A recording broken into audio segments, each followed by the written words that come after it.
morning, everyone, and welcome to our EUBP talk.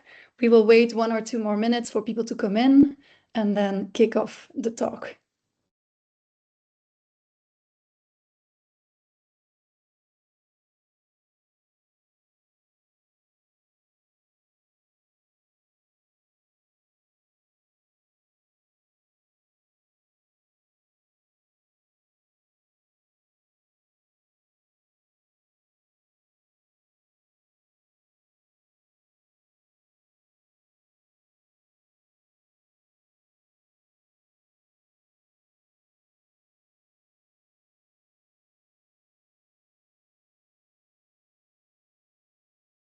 All right, I think we can start. So again, good morning, everyone. Thanks a lot for joining us.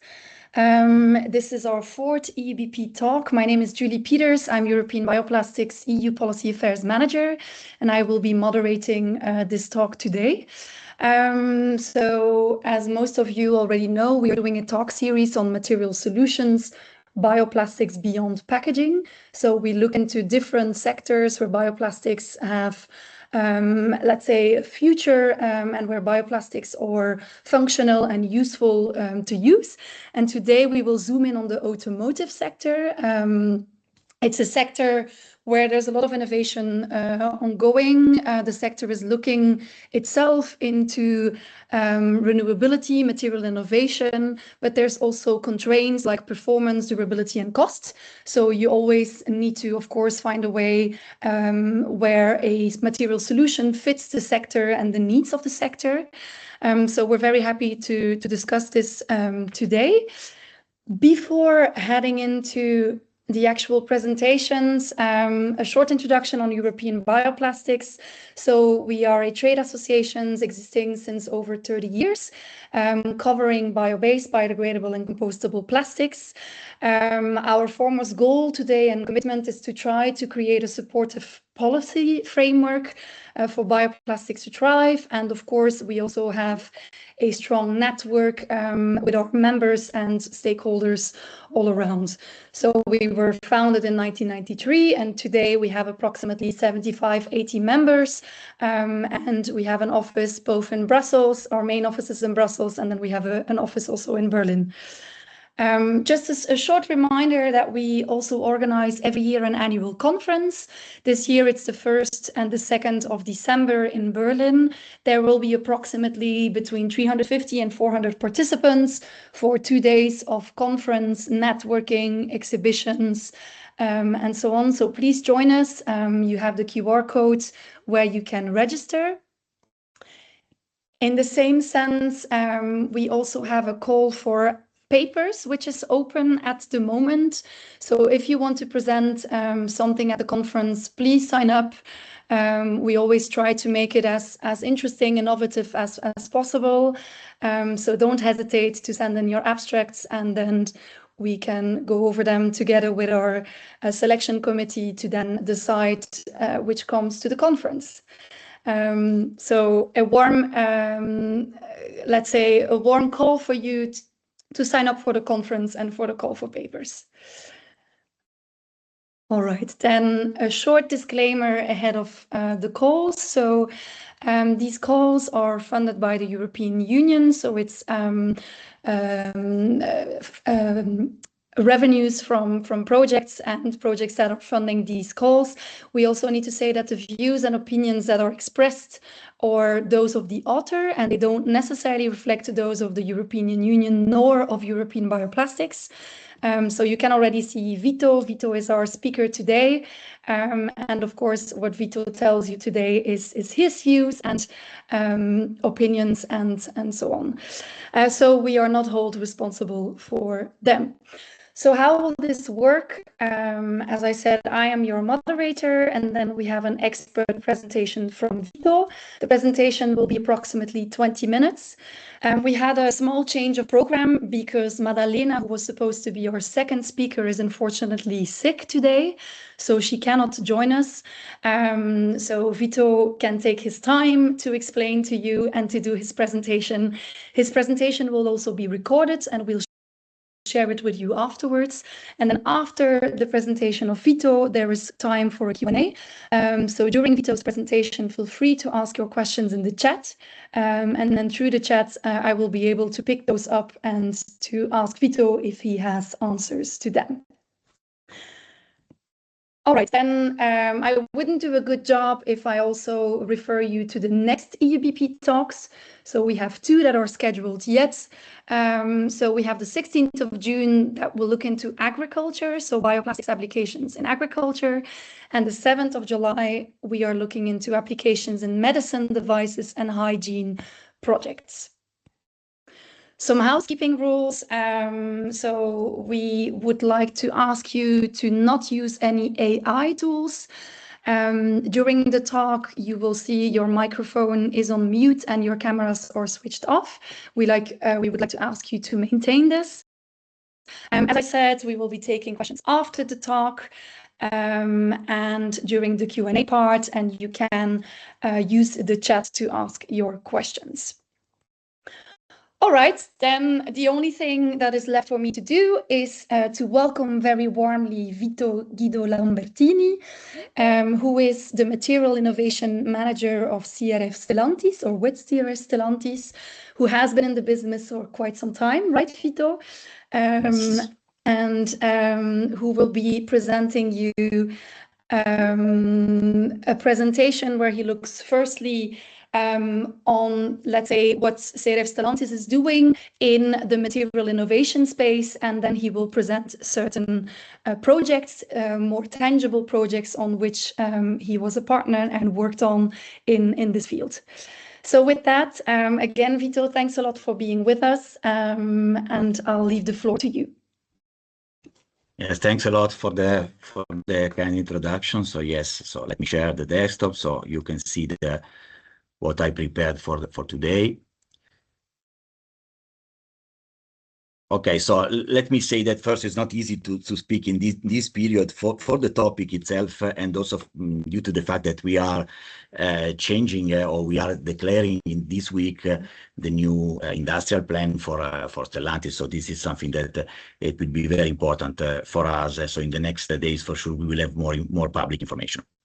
Okay, so yes, as introduced, I'm part of the Material Expertise, Eco Design and Sustainability team. That is a new team that changed again this year, introducing this very important concept altogether. So the material expertise, so the engineering of new materials, always connected with eco design. Eco design, we will see a lot of times this word, this concept during this short presentation, and this is everything connected also to sustainability. In this team, I'm the material innovation manager. I manage the materials innovation globally. I belong to CRF, and the CRF is completely embedded into the Stellantis engineering team. So the presentation is structured in three short parts, or let's say two short parts. First is the motivation why we need the materials, and also some application in our vehicle. No, we are not starting from zero in this difficult work, and then some example. No, how we would like to overcome our problems, how we would like to introduce this material with I select three example of a project where bio-based material are concerned. Okay, so first let me introduce CRF. I belong to CRF. CRF is still a legal entity in the Stellantis group, where we have people in this team that is it is a bridge between usually it is a bridge between the low TRL and high TRL activities. And usually we represent Stellantis in many of the national and European collaborative projects. And so this is for sure, it is helping us to move to be more flexible in this collaboration network. Yeah, you see really focusing on the different fields that we are in the material engineering. So at the end, so we are following polymeric materials with all the different class of material like plastic, elastomers, soft trim, paints, and all that is used for wrapping and acoustic. We have clearly the metallic material team now developing all the different aspects of metal. So these two big parts are the backbones of our team, because clearly the major part of our vehicle. In the last years, we had also the need to introduce a new team specifically structured to follow the electric and electronic application and the e-powertrain due to all the electrification path that we need to follow. Then we have clearly in our hand, we have an extensive lab that is spread in Europe and in the world, and clearly also all the sustainability and homologation issues that we need to follow to sell our cars. And this team is a really global team. We have in Europe three major teams that are working in this material engineering team. One is located in Turin, where I'm located at the moment. Then we have two in France, in Sochaux and in Paris, and one in Rasselsheim in Germany. So for sure, Europe is the most covered, but we have an extensive lab also in US, in Detroit, and one in Betim. These are the major labs. We are growing also in the Far East, so both in India and China. We are growing teams that at the moment are quite small, but they are for sure growing. We will grow in the next years. Okay, so this is just as an introduction. So let's start to discuss about the Stellantis commitment. Clearly, these are general sentences that will be maybe more clear now from the next weeks. But in general, if we start from the left, so for sure we need to follow on the environment and the green materials. So the two things are strictly connected. Environment is really a general interest in the environment. For sure, the global warming potential is the main KPI, the main target that we have, the main impact that we are following. But not only. Clearly, the LCA is a complex combination of different environmental impact. Clearly, the trade-off between the different materials that we have, the different material that we can select for a new component, are considering for sure also other impacts. And we know that materials are responsible of the majority of these impact, and so for sure the green materials introduction is something that is for sure mandatory to get to reach the low environmental impact vehicle. And we are classifying the green material in this three way that you see now. For sure, recycled materials. So recycled material includes all things related to post-industrial, post-consumer, polymeric, metallic parts. So everything that can be really reused in our component. And then for sure, green means also something that is related to our discussion today, that are biofillers and biofibers, and also bio-based polymers. So all these three are contributing to the reduction of environmental impact of our vehicle.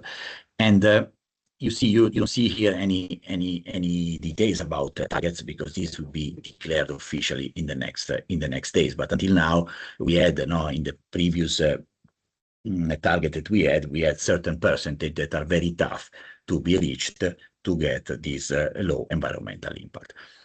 This is something that is strictly connected with the part below. So for sure, we need performances, we need reliability, we need to be able to produce a part that is surviving in a vehicle for years, but we need lightweighting. We have some part of the world where we have limitation, where we have bill to pay above a certain threshold if we are not meeting the proper lightweight of our vehicle. And so this is something that is really always mandatory. This is a sort of KPI that we have since years in this market. Then, together with this, we have the brand customization. So you know that Stellantis is a huge group with a lot of different brands around the world. Many of these brands are global.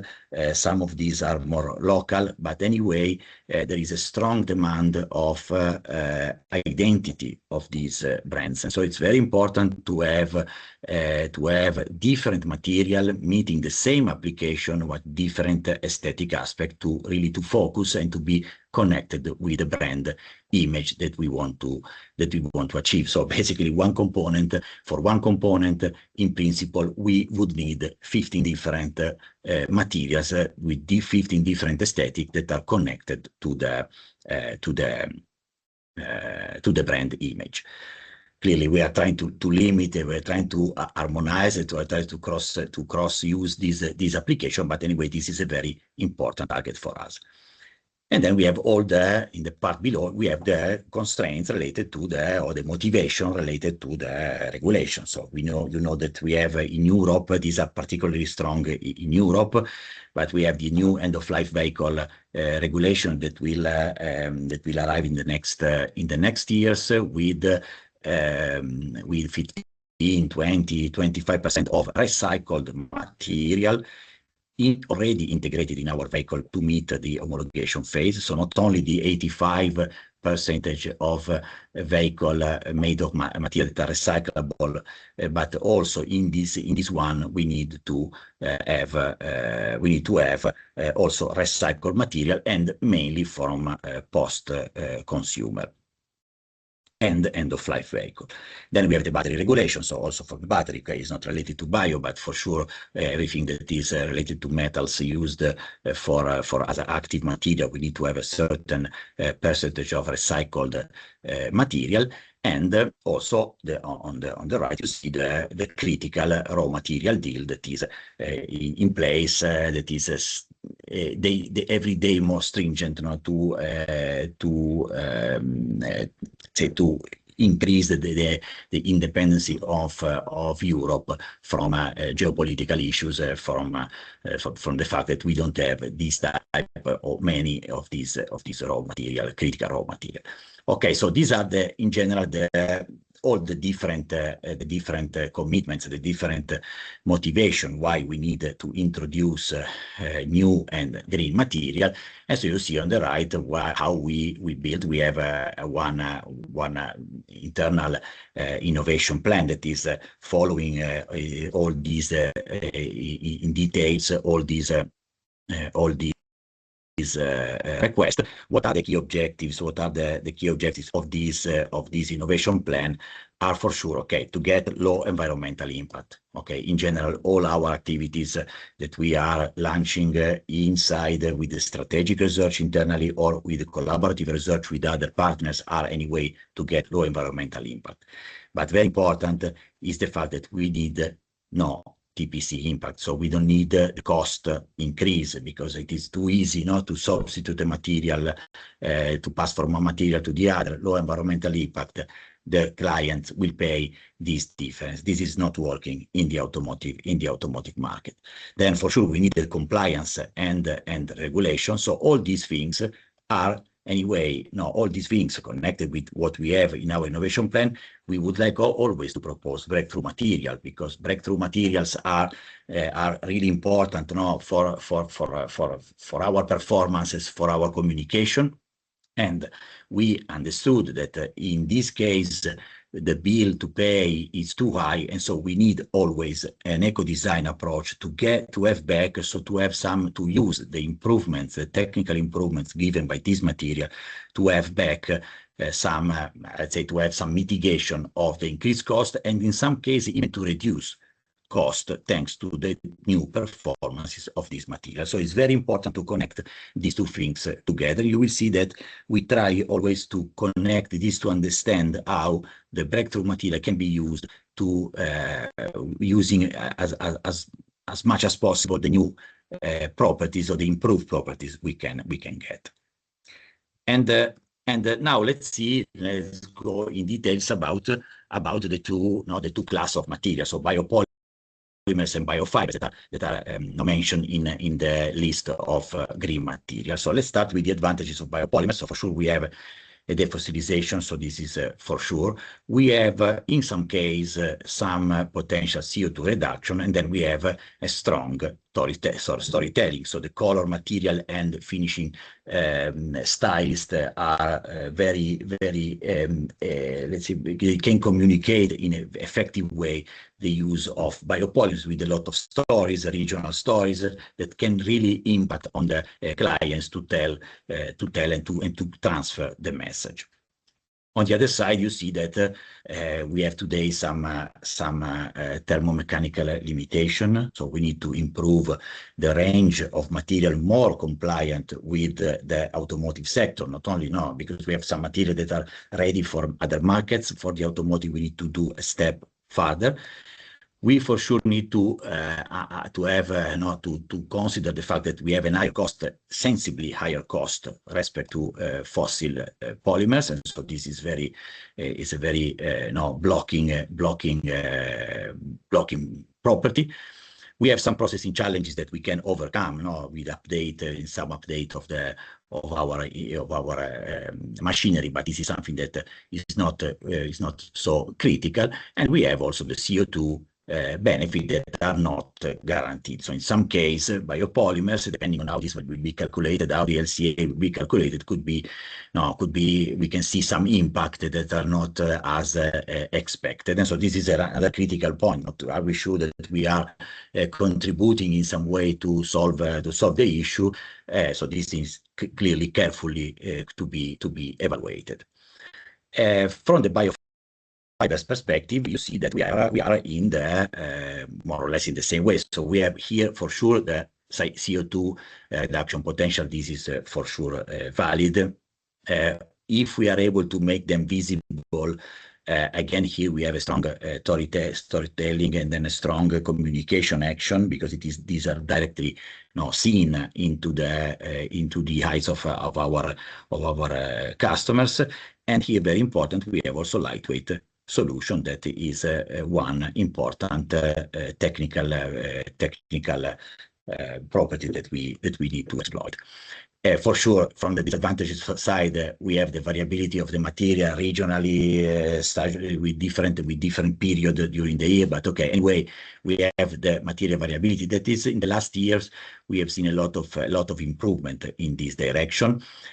We have in some cases, these are changing depending where we use it. We have a lower impact performances. This is again something that we need to manage at the component level.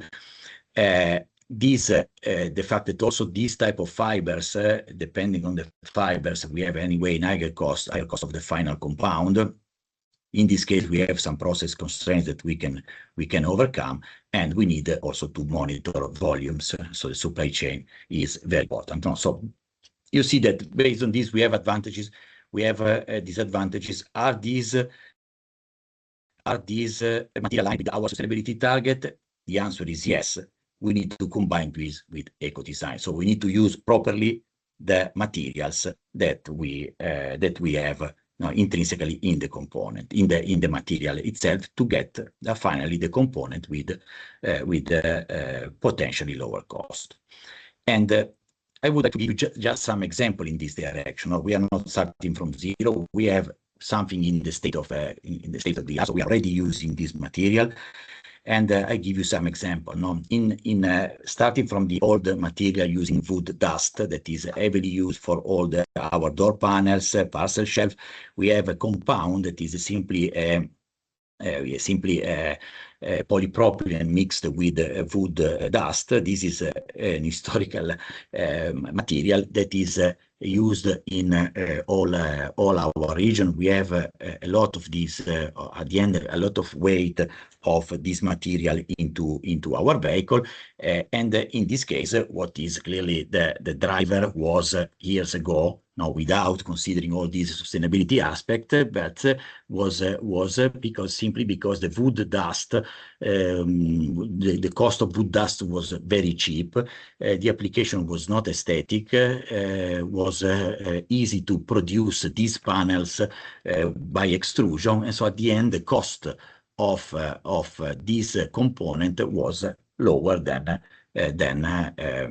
other fillers. So this was the reason why we introduced this. Then the second step was let's try to have it in semi-structural components. So you see that we have this is an example on Peugeot, but we have some of these examples also in other vehicles. So we have this part that is a semi-structural part, is the dashboard, the dashboard beam, that is the dashboard insert that is made of polypropylene plus hemp fibers made by injection molding. So again, this was a step further respect to the wood dust. In this case, what is the benefit, the technical benefit? We have for sure an increase of cost. The compound at the end cost 10% more respect to the counterpart in talc or glass fiber. But clearly we have here a 10% reduction that is very interesting for some specific vehicle. And so this is the first approach. The second one was but if we want to mitigate further the increase of cost, why we cannot use it in aesthetic? Clearly, it's more difficult because we are putting the fiber in exposition to UV, in exposition to humidity. So we know the potential limitation from the technical perspective, but we succeed to have these two examples where we have a strong communication inside this, because in the Panda case we have flakes of wood that are visible in our central dashboard. The last application was the aesthetic wine branch fibers from French local areas. So this is very important messages, and in this case we are using the material itself. We have the possibility to use it for mechanical properties, but also for aesthetic properties. And then clearly we avoid any further treatment on top of these components, and then we can imagine to further mitigate the increase of cost. And this is something that is some example of our use of fibers. We are also using biopolymers in our vehicle. We have few examples, but we can mention the fact that we have since years we have fuel lines made of polyamide and TAN. And again, here the technical issues was that at the time we understood that the polyamide can have in some cases shortages due to the limitation of plants producing the precursor or the monomers for polyamide. And then clearly the use of biobased was at that time very interesting, not to start and to say, okay, let's use polyamide and TAN that is more suitable. We are using only in a liner and not in a full component, the liner, so to use less material, and it is resistant to fuels, and so this is very interesting for this application. More recently, we start to use also polycarbonate from starch, and in this case, again, the cost of the material is 3 times, 4 times more than the counterpart. So how it's possible to apply this heavily in our vehicle? Simply because the material is studied and is engineered in a way that is more resistant to UV, more resistance to scratch, and so we don't need any paint, and we can use it in one-shot production. And then instead of using multi-layer structure, we can use this material. And so again, thanks to the resistance to environment, we can avoid further treatment, and then we can mitigate the cost increase of this component. And this is the example of polycarbonate. We are already in the business of polyurethane, bio-based polyurethane, not in Europe, but we have some example in US and in Brazil. This was really the first trial with a very small amount of bio content inside this component. Again, here, in order not to extend, not to increase too much the cost of this solution. Anyway, you see that so we are starting from something. So we have already ideas, how to implement. And so just to give you now 3 example of projects where how we want to improve the properties of actual material, actual components. And so we start with let's start with the Air Light Biocom project. The Air Light Biocom project is ending in these months, and the idea is to improve the recyclability and to improve the green content using bio-based material at different level, from the matrix point of view and also from the fiber point of view. You see that there are different application sectors in this project. What we concentrate on was on these 2 components. You see the spoiler and the trunk floor in the baggage compartment. Why these 2 components? Simply because this one, the first one, the spoiler, was asked to have for some specific sporty vehicle the use of carbon fibers reinforced component, and so very light, but on the other side with a low level of green. And the second one, the second part here today, is made of a technology that is made of polyurethane plus glass fiber plus honeycomb, paper honeycomb. So at the end, it is not a recyclable material. So at the end of life, we cannot reuse it properly. And so the idea was, can we use why can we use bio-based material to contribute in this? The answer was yes. And so we developed a spoiler that is a combination of recycled carbon fiber and flax fiber. So again, we reduce the weight in a sensible way. And in this moment, this is still based on current materials, on current polymeric material, because of the use of the exterior. But anyway, we were able to increase the content, to increase the green content, so to reduce for sure the carbon footprint, together with lightweighting. Okay, so this is just an example. Again, lightweight is the technical performance that we targeted at the beginning. In the second application, also, we did a lot of trials to mix different material. At the end, the best solution was to combine flax and PLA honeycomb for both the honeycomb internally in the internal part and the top cover. Why we said no PLA? PLA, we know that it's not an automotive material. It is difficult to use because of the temperature, but we were in the condition to demonstrate with this project that PLA was the best material to functionalize flex, and so to have very high performance connected with flex. And so this was the idea. No, we need to select this material. We cannot select another more performing polymer because it's not compatible with flax. So PLA it is, and so we have the perfect combination, the perfect material combination that can be processed and can work. So at the end we have anyway a full recyclable component, so you can regrind this and reuse it in other application.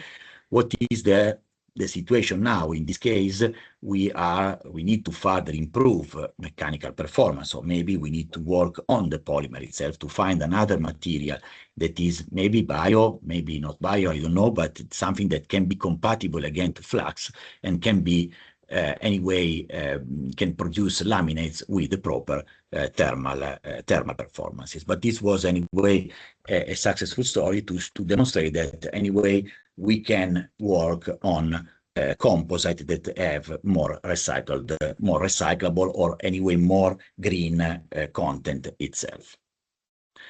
The second example is on PHA. So this is a project that is at the moment running, and it is basically concentrated on the development of new formulation of PHA to target interior application. So interior application, we mentioned now horizontal trims that are highly exposed to UV.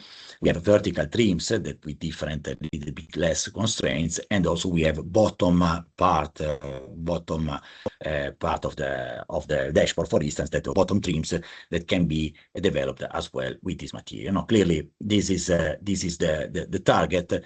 PHA was developed not alone, again, because the mechanical performances are not enough to produce the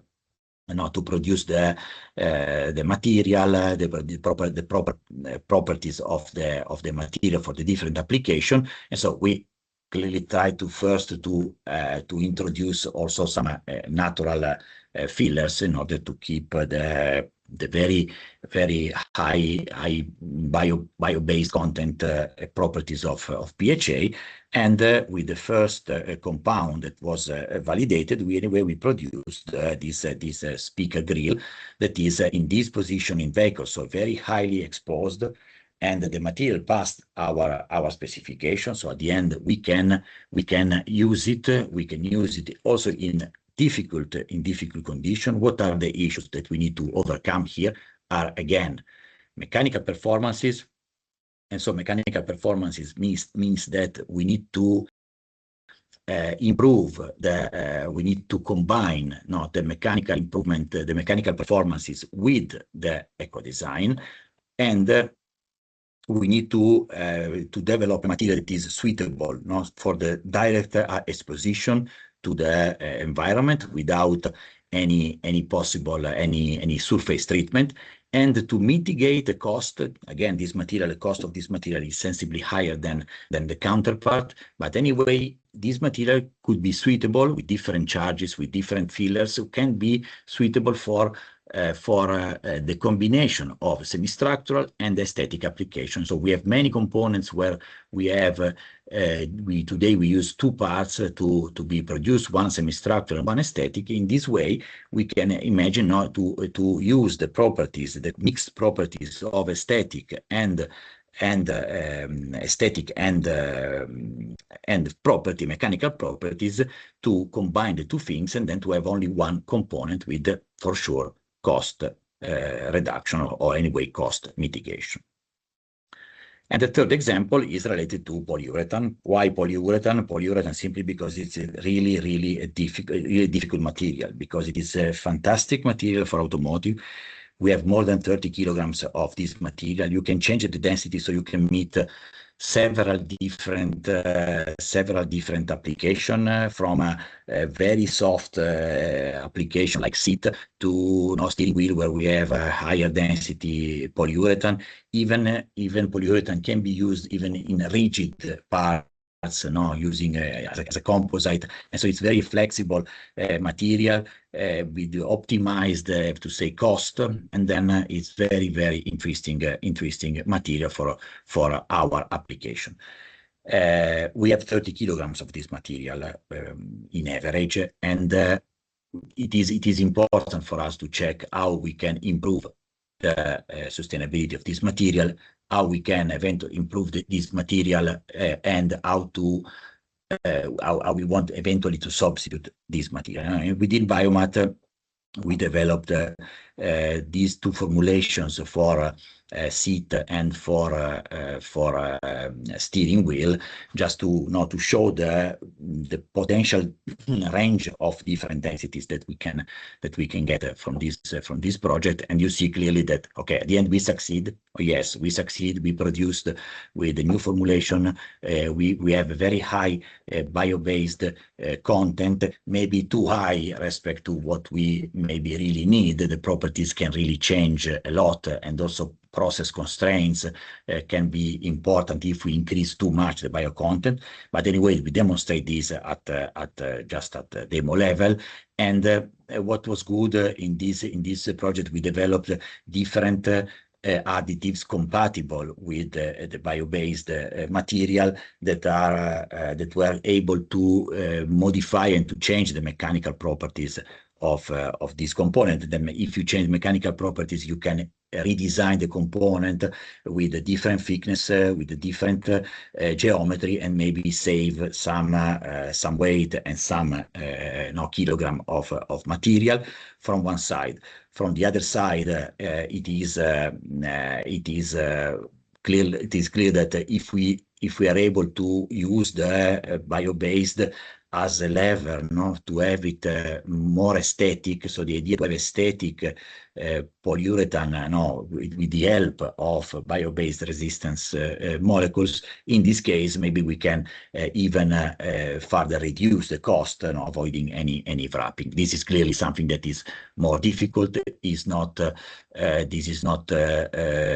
fully available, and so this is something that clearly needs to be further developed. The last point on polyurethane is the fact that we are looking a lot at the chemical recycling of polyurethane. It's one stream that is followed by several big players in our value chain. Chemical recycling is good, and the question is, bio-based are helping in this topic or not. So this is again something that could really help, if we demonstrate that we can improve the chemical recycling of our foams. And so this was the last comment. So just as a conclusion, so you see that I showed that we need a lot of eco-sustainable material. So we need a lot of things. So I understand that this is a difficult market for material developments, but anyway, we need to work on this. We have already different products available, so we are not starting from zero. We need to improve technical, economical, supply chain. We need to improve several things. But anyway, we are already in this business. In our case, we need to work a lot also to stabilize performances, to be able to recycle more efficiently our material, not only bio-based. We need also specifications to fully understand if this material is completely compatible with the automotive. And finally, we are a car manufacturer, so at the end we are not producing material, so we need to work in this big and difficult world. We need to work with the stakeholders at really different TRL levels. So we need a lot of the collaborative research. We are very active in promoting networking through this tool that allow us to spend and to have budget and money to speed up the introduction, to exploit more quickly this material into our vehicle. And that's it from my side. Thanks for your attention.